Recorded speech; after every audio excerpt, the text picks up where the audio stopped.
Boa tarde a todos. É com muita alegria que estamos praticamente chegando ao final do nosso congresso e num momento muito especial, momento em que vamos prestar a nossa homenagem, as nossas homenagens ao Superior Tribunal de Justiça pelos seus 30 anos de existência.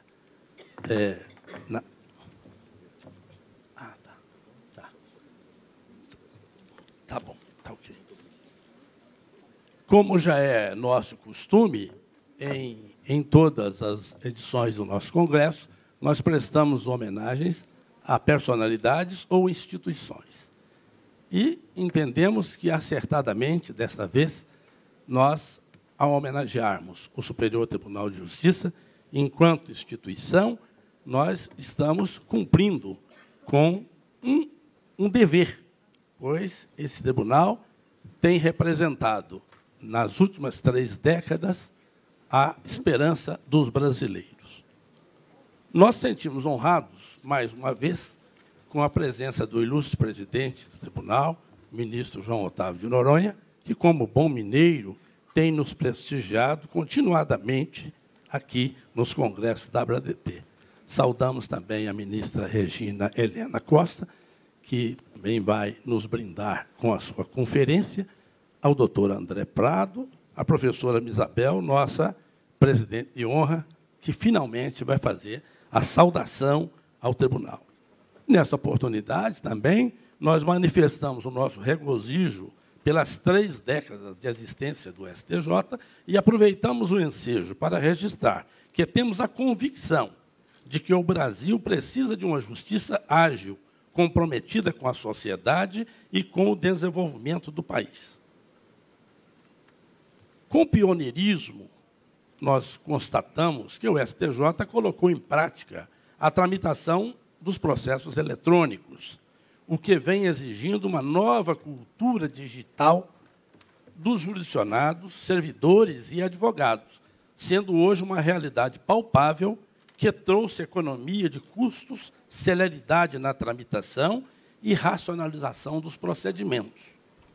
Os advogados e a sociedade brasileira, ministro, esperam que, nessa marcha de modernização, o STJ consiga, em curto espaço, propiciar condições para a ampla utilização da inteligência artificial na tramitação e no julgamento dos processos, seja pelo próprio tribunal, seja pelos demais tribunais pátrios. Meus amigos, vivemos hoje o tempo da crença descrente. De todos os ideais por justiça que são gritados, muitas vezes, num tom equivocado, a soarem movidos por uma intenção de não virem de dentro. Tempo de extrema polarização. Tempo de um não ouvir, em que pese a insistência do grito, da palavra de ordem, do contra e do a favor.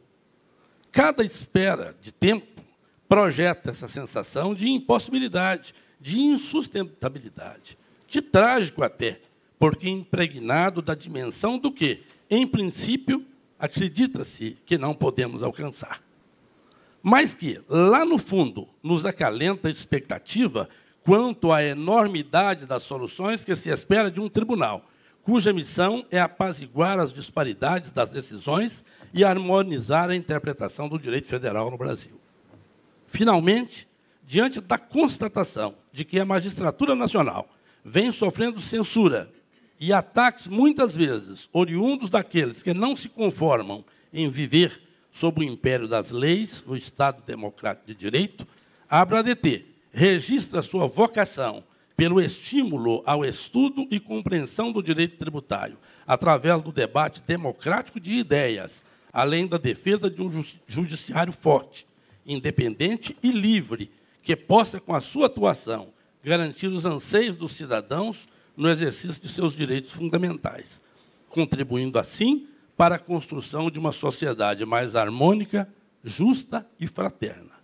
É o que esperamos do Tribunal da Cidadania, ilustre ministro João Otávio de Noronha. Nosso muito obrigado, e nós passamos a palavra para a ministra Regina Helena Costa, para o seu pronunciamento.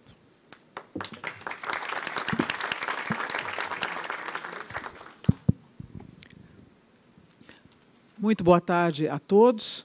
Eu saúdo a todos os congressistas e principio a minha manifestação com um grande agradecimento à professora Isabel Derzi por este convite e a oportunidade de falar a todos que aqui estão.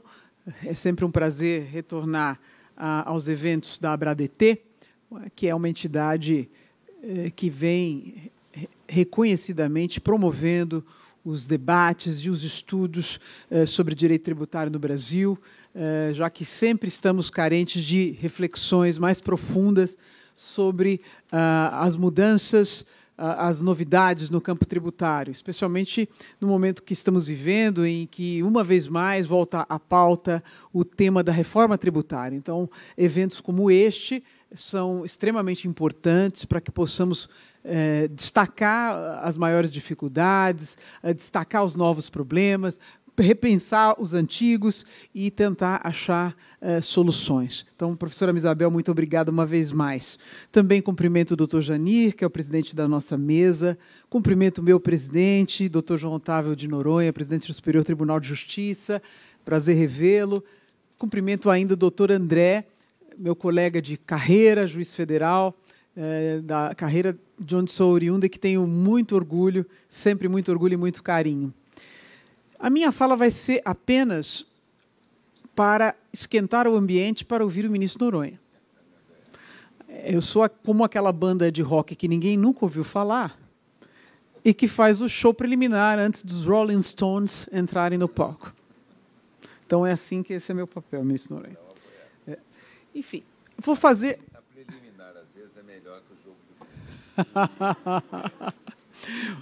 Muito bem. Eu farei uma exposição muito singela de algumas percepções nessa minha estada já no Superior Tribunal de Justiça.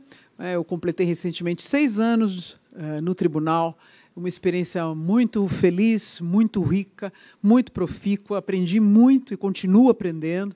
E gostaria de dividir algumas questões com os senhores, alguns dados que eu recolhi, algumas experiências. Enfim, minha fala vai ser realmente muito singela, já que nós estamos nesse momento de dupla comemoração, eu diria. Não é? Uma que já vem de algum tempo. Em 2016, nós tivemos os 50 anos do Código Tributário Nacional. Então, o cinquentenário do Código Tributário Nacional foi, inclusive, celebrado com um evento no Superior Tribunal de Justiça, que tive a felicidade de poder coordenar ao lado do meu querido colega, ministro Gurgel de Faria.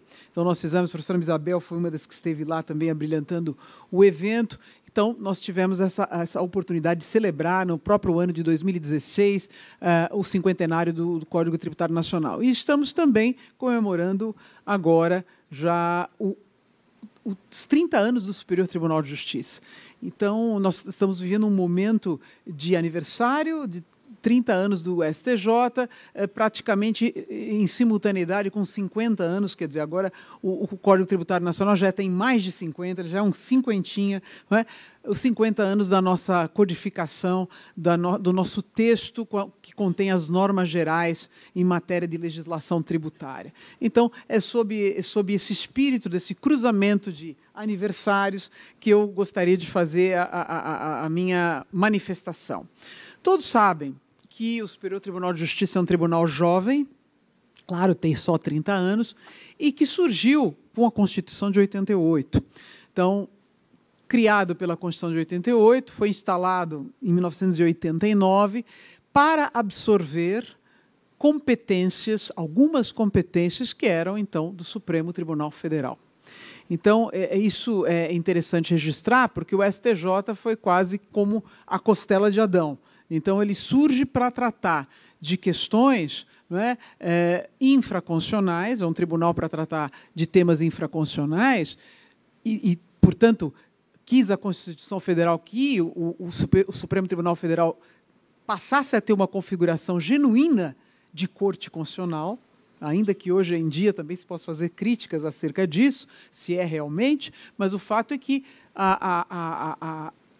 a ideia da Constituição foi desenhar o Supremo Tribunal Federal como uma corte constitucional e, assim, criar uma outra corte, igualmente superior, uma corte de precedentes, tal como é o Supremo Tribunal Federal, para cuidar de questões ou de matéria infraconstitucional. Então, eu acho importante lembrar do nascimento do Superior Tribunal de Justiça para mostrar que, efetivamente, ele é uma corte de precedentes, tal como o Supremo Tribunal Federal. Ele não é, como muitos ainda o veem, a meu ver, equivocadamente, uma terceira instância para casos individuais. Não é? Então, não é assim que ele está desenhado na Constituição. Ele existe para, em sede recursal, uniformizar a interpretação da legislação federal. Então, quem dá a última palavra em temas infraconstitucionais é o Superior Tribunal de Justiça. Então, isso é muito importante, mas quando eu digo última palavra é no sentido de estabelecer o precedente, estabelecer as diretrizes que vão nortear a interpretação a ser adotada pelas instâncias ordinárias. Então, o próprio nascimento do STJ já aponta para isso, já mostra isso, né, a história de como surgiu, e se eu for ler a Constituição com atenção, vou verificar exatamente isso, duas cortes superiores, duas cortes de precedentes, uma dedicada à matéria de constitucionalidade, tudo que for tema constitucional, e a outra de temas infraconstitucionais.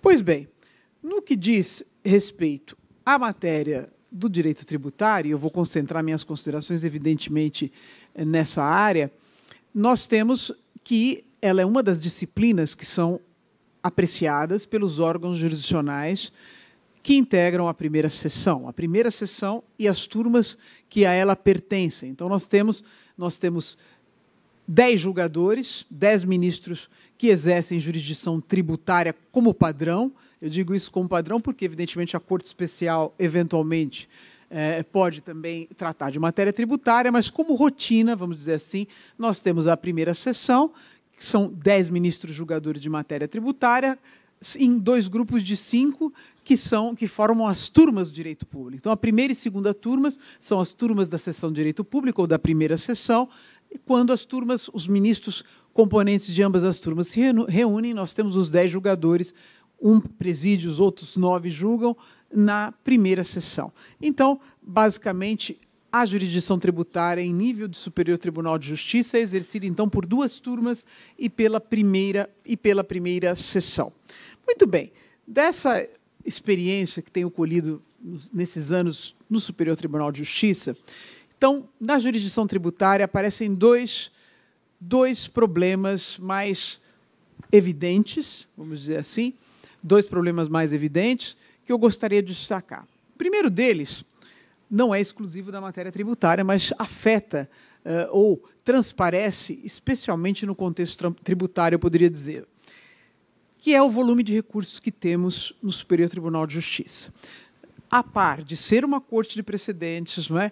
A par de ter que funcionar como uma corte que vai dizer quais são as diretrizes para uniformização da interpretação da legislação federal, o que não é pouca coisa. Lembre-se de todos os textos codificados, todos os códigos, toda a legislação federal. Não é? Então, não é pouca coisa, é muita coisa. Muito bem. O que vai acontecer? Nós temos um volume muito grande de recursos, considerando tratar-se de uma corte superior. Não é? Eu posso dizer, da minha experiência pessoal, que eu cheguei ao Superior Tribunal de Justiça assumindo um acervo maior do que aquele que eu tinha em primeiro e segundo graus.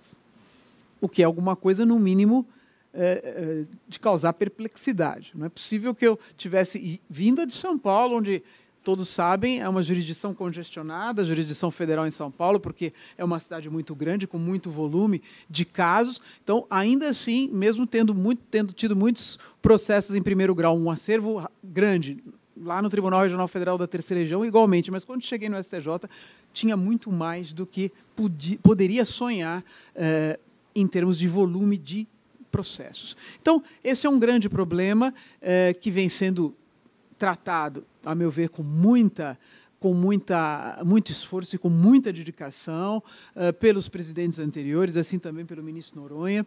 O problema é de gestão, antes de mais nada, não é? Então, hoje nós temos núcleos especializados, o núcleo de recursos repetitivos, chamado NARER, faz um grande trabalho, também o NUGEP, o Núcleo de Gestão de Precedentes. Nós temos esses órgãos que atuam junto à presidência, ou são vinculados à presidência do tribunal, e nos ajudam imensamente a enfrentar essa massa quase incontrolável de recursos, de processos distribuídos. Isso, evidentemente, em todas as áreas, mas na área tributária, eu diria, talvez seja uma das áreas mais sensíveis, onde esse volume aflora de tal maneira pela própria natureza das relações jurídicas que abriga, não é? Porque nós sabemos que as relações tributárias são relações de massa, ou, se formos usar a linguagem dos direitos coletivos, são direitos individuais de origem homogênea, não é? Então, nós temos repetição ou reprodução das mesmas relações jurídicas, são milhares de contribuintes na mesma situação, então, se você vai questionar uma lei federal do imposto de renda, são milhares de pessoas na mesma situação, ou se vai se discutir uma contribuição, ou se vai discutir o ICMS, ou o que seja, enfim. Então, vejam que é um campo muito fértil para que nós tenhamos reprodução de demandas e uma multiplicação muito rápida de processos. Então, na matéria tributária, isso acontece com muita frequência. Basta dizer que nós, na seção de Direito Público, não raro, eu diria que até o mais frequente, é termos uma distribuição mensal de recursos na casa dos 4 dígitos. Então, significa que, por mês, pelo menos 1.000 recursos novos entram no gabinete de cada relator, de cada ministro relator. Então, já tivemos tempos piores, em que chegamos a 1.500 recursos por mês. O mês passado, por exemplo, foi um mês atípico, 700 e poucos. Mas, assim, de qualquer maneira, é um volume extremamente grande que precisa ser enfrentado, e precisa ser enfrentado com eficiência, com qualidade. Então, podem imaginar como é o nosso desafio diário lá no Superior Tribunal de Justiça. Então, com esse volume de distribuição. Então, eu vou voltar à questão específica tributária daqui a pouco. Então, o primeiro problema é esse, volume de recursos, gestão desses recursos, a necessidade desses órgãos de gestão, como eu disse, que têm trabalhado muito bem junto à presidência do tribunal, e também grande organização dos gabinetes para poder fazer face a esse problema. Uma outra questão, essa não é de gestão, mas, de qualquer maneira, de alguma maneira, sim, mas não apenas de uma gestão administrativa, envolve a jurisdição propriamente dita, tem a ver com essa peculiar sobreposição, vamos chamar assim, da jurisdição em matéria tributária. Todos sabem que a Constituição brasileira disciplina detalhadamente e profundamente a ação estatal de exigir tributos. Lembro-me das lições do professor Atalibra e sempre gosto de lembrá-lo. Dele fui aluna, fui orientanda na pós-graduação, e o professor Atalibra sempre gostava de pontuar que a Constituição brasileira, dizia ele, é a Constituição que mais trata de matéria tributária no mundo, ele dizia, né? Pelo menos no mundo que eu conheço. Não é? E, efetivamente, quem se dedicar, ainda que brevemente, a olhar textos de outras constituições, vai ver que, realmente, essa assertiva continua válida, porque, em regra, os textos constitucionais não dedicam mais do que 1 ou 2 artigos sobre matéria tributária, quando fazem. E, se nós olharmos a Constituição brasileira, não apenas a atual, se formos olhar os textos anteriores, isso é uma tradição, especialmente a partir de 46, a Constituição ter um capítulo dedicado ao sistema tributário nacional, um título que o abriga, dedicado à tributação e ao orçamento, várias normas tributárias fora desse título, fora desse capítulo. Então, a Constituição brasileira é uma Constituição muito, muito atenta às relações tributárias. Então, isso é um ponto muito importante. Então, é claro que a matéria tributária é absolutamente vocacionada ao controle de constitucionalidade. É absolutamente vocacionada a discussões de temas constitucionais. Isso não há dúvida alguma. Quando, antes de 88, só havia uma Corte Superior, isso não era problema. Se o tema tributário era exclusivamente constitucional, se era só constitucional, se tinha infraconstitucional, isso não era problema. Mas, quando, em 88, nasce o Superior Tribunal de Justiça, vejam que surgiu, aspas, um problema. Por quê? Nós temos um direito tributário, uma disciplina da tributação extremamente constitucionalizada, mas nós temos também muitas outras normas tributárias que são infraconstitucionais. Alguém vai dizer, bom, então fica claro, as normas constitucionais ficam com o Supremo e as normas infraconstitucionais ficam para análise e apreciação do Superior Tribunal de Justiça. Só que também os senhores sabem que a coisa não é simples assim. E por que não é simples assim?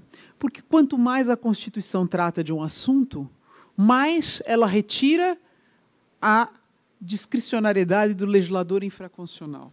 Mais ela antecipa o que deverá estar observado nas leis complementares e ordinárias de todas as pessoas políticas.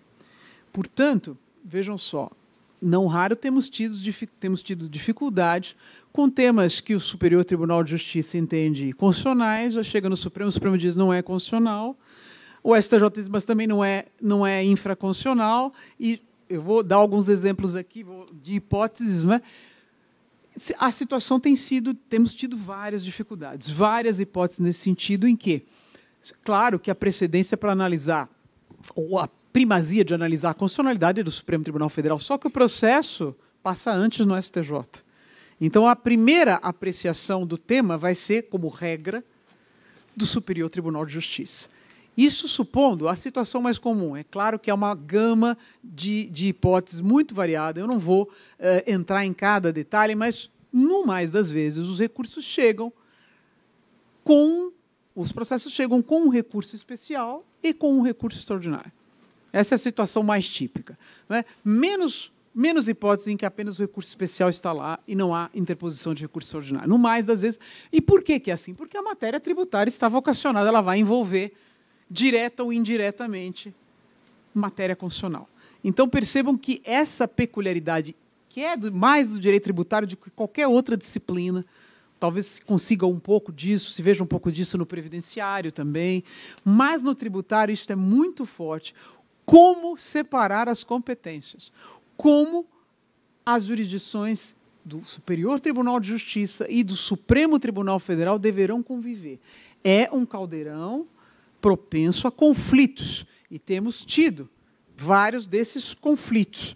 Vejam só, se, em princípio, a ideia é clara de que o controle de constitucionalidade é do Supremo Tribunal Federal, que o faz tanto em sede de recurso extraordinário, quando reconhecida a repercussão geral, então o controle difuso, mas que, na verdade, acaba se espraiando, né, com os mecanismos introduzidos a partir de 2007, acaba se espraiando com eficácia geral em sede de repercussão geral ou em ação direta, e, obviamente, ao Superior Tribunal de Justiça vai ficar a apreciação de temas infraconstitucionais. Não se pode também negar ou esquecer que o Superior Tribunal de Justiça tem a possibilidade de exercer um controle de constitucionalidade, mas apenas pelo seu órgão mais relevante, que é a Corte Especial, por maioria absoluta. Então, a Corte Especial pode, sim, examinar matéria constitucional, segundo está expresso, inclusive, em seu regimento. Então, vejam só, a ideia, o quadro normativo é esse. Então, primeira hipótese. O processo sobe, como eu disse, com recurso especial e sobe com recurso especial e o STJ julga a matéria. Entende que o tema é de sua competência, o tema é infraconstitucional, o tema está julgado. Muito bem. Dali algum tempo, pode passar 1 ano, 2, o Supremo diz assim, ó, chegou aqui um recurso extraordinário, eu entendo que é a repercussão geral. Então, veja, o STJ entendeu que o tema era infraconstitucional. E falando aqui exatamente a mesma discussão. O STJ já julgou. O Supremo diz, mas eu vejo repercussão geral aqui, julga a repercussão geral. Então, vejam só, evidentemente, numa situação como essa, como já acontecido, a decisão do Supremo Tribunal Federal suplanta a decisão do Superior Tribunal de Justiça. Mas vejam que não é uma situação confortável, pelo menos isso desde que seja exatamente a mesma questão, também, que eu vou colocar uma outra questão daqui a pouco, mas exatamente a mesma. Por quê? O tribunal que exerce a missão de uniformizar a interpretação da legislação federal em matéria infraconstitucional entendeu que a matéria é infraconstitucional e uniformizou. E, por algum tempo, isso vigorou. Aí, dali 2, 3 anos, o Supremo diz, não é infraconstitucional, não é constitucional, e eu vou dizer o que é. Eventualmente vai dizer na mesma linha, eventualmente vai dizer em outra linha, como já aconteceu também. Então, percebam que isto gera insegurança jurídica inegavelmente. E nós temos enfrentado, é um problema muito difícil de resolver. É muito difícil de resolver. Essa é uma hipótese. Outra hipótese, e essa é mais recente, nós tivemos ocasião de debatê-la na primeira sessão há bem pouco tempo, essa é mais complicada ainda. Vejam só. O recurso chega, o processo chega com recurso especial e com recurso extraordinário. Então, há os 2 recursos para os 2 tribunais. O Superior Tribunal de Justiça examina o recurso especial e diz assim, isso aqui não é matéria infraconstitucional. O acórdão é totalmente fundado em matéria constitucional, decidiu a questão tributária somente sob o viés constitucional, não há nada para se discutir aqui infraconstitucionalmente, não conheço do recurso. Muito bem, julgado o recurso especial, vai para o Supremo julgar o recurso extraordinário. E lá o Supremo diz, isto aqui não é matéria constitucional. Isto aqui não é matéria constitucional, há uma ofensa via oblíqua, né, que, como eles gostam de usar, é só por via oblíqua que há discussão constitucional. Converto o recurso extraordinário em recurso especial, devolva-se. Nós tivemos uma discussão recentíssima na primeira sessão sobre isso. Vejam, essa é uma situação mais delicada ainda. Por quê? E houve um debate muito grande, fiquei vencida, confortavelmente na minoria. Por quê? Vejam só. O STJ já disse, examinando, porque o acórdão do tribunal de origem é o mesmo, que dá ensejo aos 2 recursos, cada um para o seu tribunal. O STJ já disse, eu não vejo matéria infraconstitucional aqui, e vejam, recurso, houve trânsito em julgado, não há mais como discutir no STJ. Alguém vai dizer, bom, não conheci, enfim, acabou a jurisdição do STJ. O Supremo diz, a matéria constitucional não tem, converto e devolva-se. Devolva-se porque a matéria é infra, ou seja, o Supremo está dizendo, STJ julgue. Nós já temos um recurso especial, que foi julgado. Volta agora um extraordinário convertido em especial da mesma parte. Vamos ter 2 recursos especiais. Do ponto de vista processual, não consegui superar o trauma. Fiquei traumatizada com a minoria. Ou seja, entendi que não era mais possível o STJ exercer jurisdição. Por quê? Não teria cabimento. Não, mas agora, obviamente, a opinião contrária. Temos que julgar o mérito. Como assim? Nós já entendemos que isso não é matéria... Não, mas agora o Supremo mandou. Então, vejam, é uma situação extremamente, não só para nós julgadores, mas a segurança jurídica de novo aí. Quer dizer, então nós temos esse problema, alguém vai dizer, então a gente precisa dar um jeito nesse direito tributário. Ou ele tem que ser todo constitucional ou todo infraconstitucional, porque aí as cortes já não vão ter mais problemas.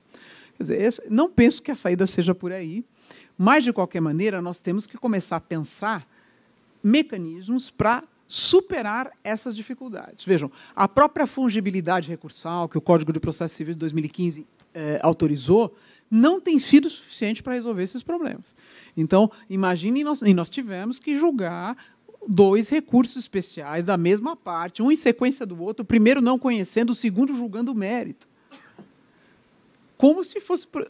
Né? Quer dizer, eu entendi que a devolução do Supremo ao STJ para o STJ reanalisar a admissibilidade. Não, isso aí já não pode mais analisar, porque o Supremo mandou, que nem foi o Supremo, foi o relator. Né? Foi uma decisão monocrática do ministro Supremo convertendo. Mas, enfim, para mostrar aos senhores como essa questão da jurisdição tributária entre os 2 tribunais enseja situações muito delicadas. Podemos pensar numa outra, essa eu ainda não vi acontecer, mas não é de todo impossível. Vejam só, imaginem o Superior Tribunal de Justiça também diz, olha, a matéria não é infraconstitucional, não conheço. Vai para o Supremo diz, a matéria não é constitucional, mas vamos imaginar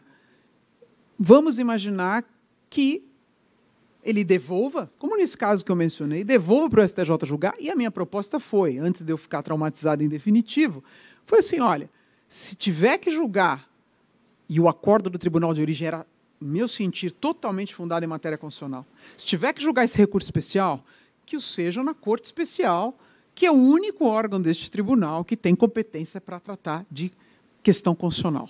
Então, que vá para a Corte Especial, afetemos a Corte Especial delibera, se assume, se entende possível, se for julgar maioria absoluta para declarar eventual inconstitucionalidade, mas não se pode fazer isso no âmbito da sessão nem de uma turma. Também fiquei vencido. Então, isso ainda não vi acontecer, mas o que eu estou provocando os senhores nesse ponto? Quando se criou o mecanismo da repercussão geral, se estabeleceu um filtro para o Supremo Tribunal Federal para admissão de recurso extraordinário. E um filtro que quer dizer o quê? Não basta ser questão constitucional. É preciso que seja uma questão constitucional que transcenda os limites subjetivos da demanda. Tem que ser uma questão constitucional de interesse coletivo, vamos para usar uma linguagem mais simples. Mas pode ser uma questão constitucional que não tem esse viés? Pode ser. Quem vai julgar, então?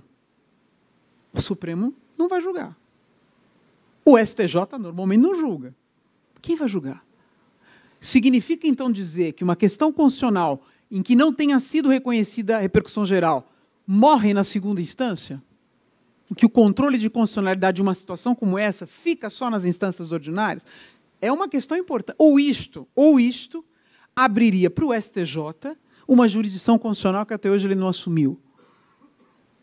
Então, é uma questão para se pensar, porque o Supremo não vai julgar todas as questões constitucionais a partir da criação da repercussão geral. Ele só julga aquelas em que há repercussão do tema para além daquele caso. E aqueles casos onde não há repercussão? Mas tem questão constitucional evidente. Como ficam? Não terão mais a possibilidade de um pronunciamento de uma Corte Superior? A questão deve morrer? Alguém pode dizer, sim, deve morrer no segundo grau. Então fica só nas instâncias... Pode ser. Ou não. E se for assim, se a resposta for não, senhor presidente, nós temos aí um desafio para o STJ de julgar questões constitucionais que o Supremo Tribunal Federal recuse, mas que lhe chegue por meio de recurso especial convertido pelo Supremo Tribunal Federal. É uma situação nova. É uma situação nova. Então, eu coloquei isso no debate na primeira sessão, como eu disse, fiquei vencida, mas não sei se todos aprenderam essa questão, ou seja, que a constitucionalidade que não traz consigo repercussão geral, ela merece a jurisdição de um tribunal superior em meu sentir. Se não vai ser o Supremo, e não pode ser, porque só ele é o dono do reconhecimento da repercussão geral, evidentemente, só resta ao STJ assumir esse papel, e se não assumir, nós vamos ter que dizer que questões constitucionais sem repercussão geral morrem, e que é também uma possibilidade. Mas, de qualquer maneira, acho que a reflexão é válida para ver que destino vamos dar às questões constitucionais que não têm repercussão geral também nesse contexto. Enfim, muito singelamente, são esses recortes que eu trago para que os senhores pensem como a vida não é fácil em matéria da convivência da jurisdição do STJ com a jurisdição do Supremo Tribunal Federal, embora, em princípio, pareça muito claro o que é constitucional, matéria constitucional, o que é matéria infraconstitucional.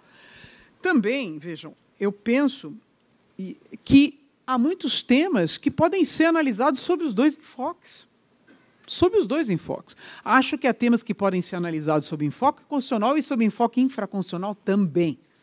Essa seria a situação mais confortável de termos dois recursos, o recurso especial ao STJ, o extraordinário ao Supremo Tribunal Federal. Essa seria a situação mais confortável, mas nem sempre ela acaba acontecendo. Mas acho que sim, a própria questão da base de cálculo, não é? Hoje, a professora Isabel sabe muito melhor do que eu que os grandes temas dos últimos anos no contencioso tributário dizem com base de cálculo. Há questões constitucionais sobre base de cálculo e há questões infraconstitucionais sobre base de cálculo. Então, é possível, ao se discutir base de cálculo de um mesmo tributo, se poder discutir do ponto de vista constitucional e do ponto de vista infraconstitucional. Então, acho que isso é possível sem que haja sobreposição da jurisdição do Supremo sobre a jurisdição do Superior Tribunal de Justiça. Muito bem. Eu já caminho para a conclusão, um pouco mais eu já estarei na conclusão, para mostrar aos senhores o que o STJ tem feito em 30 anos, do ponto de vista de jurisdição tributária. Penso que seja interessante levantar alguns números, não é? Lembrando sempre que os mecanismos de coletivização de julgamentos, como são chamados, ou de vinculação de orientações, começam a partir de 2007, então o STJ é muito anterior a isso, não é? Já existe desde 89, a partir de 2007, 2008, então começamos a ter a aplicação do regime de recurso especial repetitivo, que é o mecanismo de vinculação mais forte que o STJ tem, e começamos a utilizar essa prática. E também as súmulas, que tem sido um expediente bastante empregado pela Corte. Só para demonstrar o tamanho da tarefa de exercer a jurisdição tributária como tribunal uniformizador da interpretação da legislação federal, nós temos que, até poucos dias, quando eu fiz a pesquisa, o Superior Tribunal de Justiça emitiu 636 súmulas. Então, são 636 súmulas nesse período de 30 anos. Aqui tivemos 5 súmulas, 5 das súmulas editadas sobre matéria tributária foram canceladas, num total de 83. Então, vejam, 636 súmulas editadas nesse período, sendo 83 delas sobre matéria tributária. E aqui, digo, estritamente sobre matéria tributária. O levantamento que eu fiz não inclui questões relacionadas à execução fiscal, processo tributário, eu excluí da minha pesquisa. Se for incluí-las, vai aumentar mais. Não é? Mas não, direito material tributário. Então, são 83 súmulas, o que representa um índice de cerca de 13%.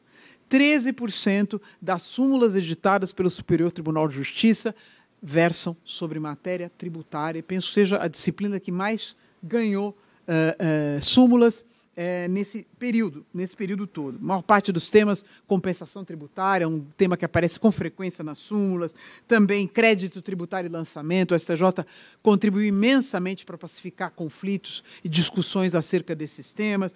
Sobre imposto de renda, sobre ICMS, sobre ISS, há muitas súmulas também. Então, acho que é uma contribuição muito grande na utilização desse expediente de uniformização de entendimentos. Também, no que tange aos recursos repetitivos. Em dezembro do ano passado, o STJ alcançou a incrível marca de 1.000 temas afetados. Não só a matéria tributária, 1.000 temas em geral. 1.000 temas afetados. Então, vejam, isso eu estou falando de 2008 para cá, são 11 anos, 1.000 temas afetados. É uma tarefa gigantesca. 1.000 temas. Atualmente, segundo... Porque eu digo, você tem que olhar o horário, né? Porque todo dia os nossos colegas estão afetando outros temas. Então, até há alguns dias, quando fiz a pesquisa, já tínhamos 1.022 temas.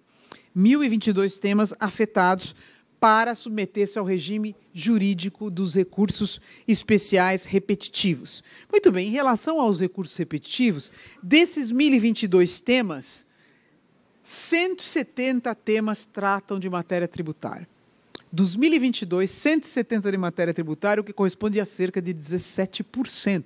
13% das súmulas, 17% dos temas afetados para o regime de recursos repetitivos. Não é pouca coisa, é muito impactante, é um volume imenso, é o índice maior que temos com relação aos temas afetados, penso eu, pelo menos desse levantamento que fiz. Então, a maior parte dos temas... dizem com base de cálculo, como eu já disse, base de cálculo das contribuições, PIS, COFINS, conceito de renda e uma série de outras coisas. Então, esses números, muito objetivamente aqui colocados aos senhores, a meu ver, demonstram o quanto o STJ já fez, embora ainda haja muito a fazer, o quanto o STJ já fez em matéria tributária, o quanto se avançou e se contribuiu para o deslinde, para a pacificação dos conflitos tributários. Mas, como eu disse, os desafios nunca terminam, sempre há mais o que fazer, sempre há muito ainda pelo que lutar. E, nesse sentido, todas as vezes que tenho podido me manifestar na linha que eu farei agora, eu o faço. E a ideia aqui é, uma vez mais, lembrar que o Superior Tribunal de Justiça precisa de um mecanismo importantíssimo, que é a relevância da questão federal, infraconstitucional. O ministro Noronha, sempre que pode, também defende a introdução desse expediente no nosso ordenamento jurídico. Nós sabemos que proposta de emenda constitucional já tramita há algum tempo, foi aprovada na Câmara dos Deputados já há algum tempo e está no Senado Federal desde fevereiro. Perdão, desde fevereiro não, ela está desde a PEC 209/2012, não é isso? E depois ela foi para o Senado como PEC 10 de 2017, isso mesmo. E ela está desde fevereiro deste ano na Comissão de Constituição e Justiça do Senado. Então, apenas para relembrá-los do que se trata, o que nós precisamos é, à semelhança do que existe no Supremo, com a repercussão geral, um filtro recursal para que o Superior Tribunal de Justiça exerça sua missão maior em grau recursal, que é, efetivamente, ser e exercer a jurisdição de precedentes, ou seja, ser uma corte de precedentes e exercer uma jurisdição de precedentes. Não é? Do momento em que vivemos lá no STJ, em razão do grande volume de recursos que já mencionei, a tarefa mais prejudicada é justamente essa, a que seria o que deveria ser a mais prestigiada, porque é prestigiada pela Constituição, que a erigiu como a mais importante desse tribunal. Estabelecer as diretrizes para a uniformização da interpretação da legislação tributária e federal em geral e tributária federal em particular. Então, nesse sentido, nós precisamos tornar o STJ um tribunal superior e um tribunal de precedentes. Penso que só com esse mecanismo nós tenhamos condições técnicas, lógicas e práticas de fazer isso, porque hoje nós ainda não temos. Não é? Os recursos repetitivos levam muito tempo para serem julgados, paralisam a jurisdição sobre os temas afetados no país inteiro, muitas vezes por anos e anos. E isto realmente não é uma realidade que se afina com o ideal de justiça eficiente, de justiça produtiva. Então, para que nós possamos ter muito mais foco e mais disponibilidade para exercer esta missão, nós precisamos realmente restringir o acesso à jurisdição do STJ àqueles casos que demonstrem que a questão debatida é relevante para outros casos também, do ponto de vista infraconstitucional, à semelhança do que já se opera com eficiência e com proveito, penso eu, com a repercussão geral no Supremo Tribunal Federal. Eu agradeço muito a atenção e a paciência. Muito obrigado.